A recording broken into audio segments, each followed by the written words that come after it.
And Minister, just to begin by saying again, I find it very disappointing that Minister Ryan isn't here to take the questions. And I'm not in any way questioning you, but just to say that we would expect, I think, that when environment questions are down, and they don't come around too often, and it is a momentous day today as we await finally the publication of the Climate Action Plan this afternoon, but it is very disappointing and indeed frustrating for opposition spokespersons on climate like myself not to have the Minister Ryan here to take the questions. So I just want to put that on the record, Lasceann Comhairle. It is indeed a momentous day, and I do very much welcome the opportunity that Minister Ryan's office has given us to engage with him. But I do want to ask you to provide an urgent timeline, broken down by sectors, for the implementation of the commitments in the national carbon budgets and climate action plan. And as I say, I welcome the opportunity to engage constructively in a briefing with the Minister and his officials today. Thank you. Get a chance to come back. Thank you, Lasceann Comhairle. And Deputy Bacik will know better than anybody, because Deputy Bacik is somebody who would have studied the legislation going through, that there is a statutory process whereby the sectoral emission ceilings are set.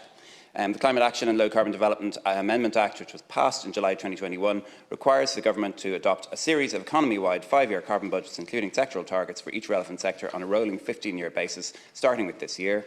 The Climate Change Advisory Council last week presented the first 3 successive 5-year carbon budgets. These carbon budgets will be presented to the Oireachtas and then considered and approved by the Government. And once approved, the carbon budget will then have effect and from the date on which a motion approving the carbon budget has been passed by the Oireachtas. The Government will then set sectoral emission ceilings, determining how each sector of the economy will contribute to the achievement of the budgets. Climate Action Plan 2021 is currently being finalised and will be published imminently. The plan establishes indicative sectoral emissions ranges for 2030 across the different sectors of the economy. It also includes a suite of policies and measures to achieve our climate ambition.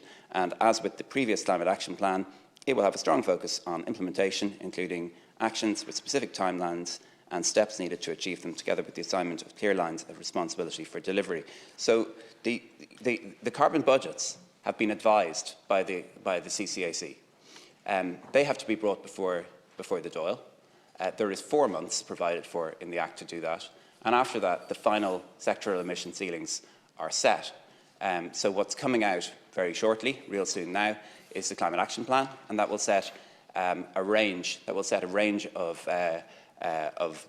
sectoral emission ceilings, but not the final emission ceilings that would have to be done after the carbon budgets have been laid down and approved by the Dáil.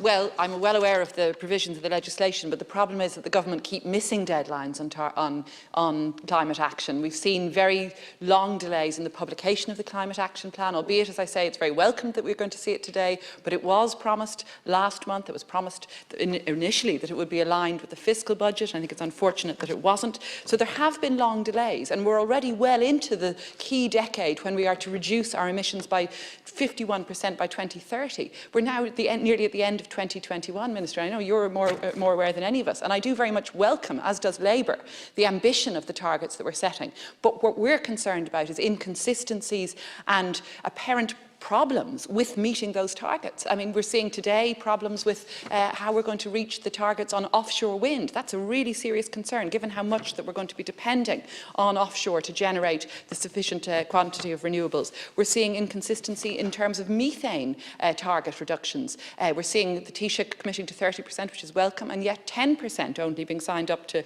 in the action plan. And we're seeing concerns about just transition as households are struggling to meet energy costs. Thank you, Minister. Thank you.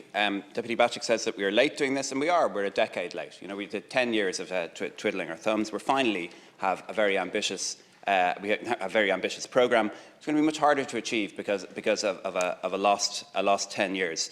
It sets. What we're doing is we're setting carbon budgets that go for 15 years, 10 years, and then 5 years in draft. So we have to get it right.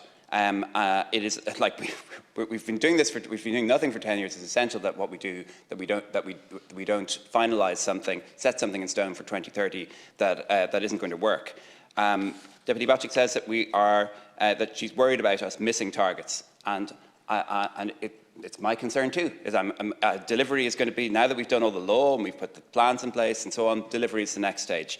The news from Equinor pulling out is disappointing, and yet they are one of dozens of companies that are involved in offshore.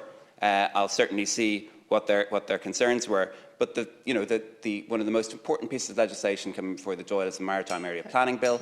We've done the other two major pieces of legislation, the Climate Action Bill and the Land Development Agency Bill. You'll get a chance to come back. Thank you.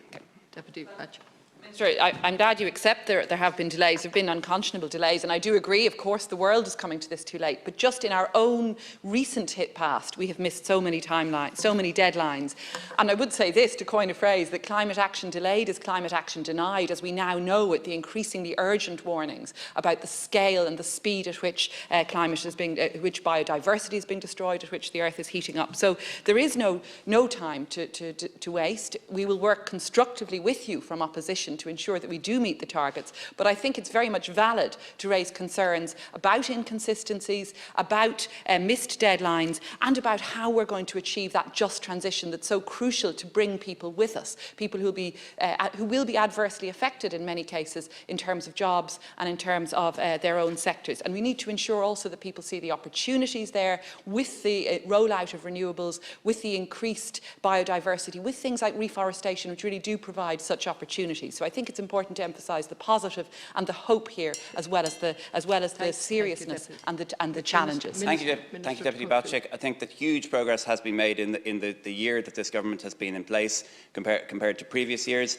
And what I really need from all opposition deputies is to go beyond encouraging the government to set great strategies and targets, and to actually, in their own constituencies, to support direct climate actions that are happening in their areas. So, if in your area you're opposing your local wind farm, if you're opposing your local cycle lane, you're not helping. If you're organising people and you're stoking their fears and anxieties and saying, this is something that we don't want to do, I want to go back to business as usual, why do I have to change? If you're encouraging people to feel to take that mindset, it's really not helping at all. And then coming into the Dáil afterwards and saying you want greater ambition, greater cuts in theory, but in practice that you don't feel that those things should apply to the people that you directly represent. So I would appeal to everybody in the Dáil to work and to live the values that they're espousing when they're out here, when they go back to their constituency on a Monday and a Friday, and to put their money where their mouth is. Thank you. I hope the Minister isn't casting any aspersions on me personally with that comment. No, definitely not.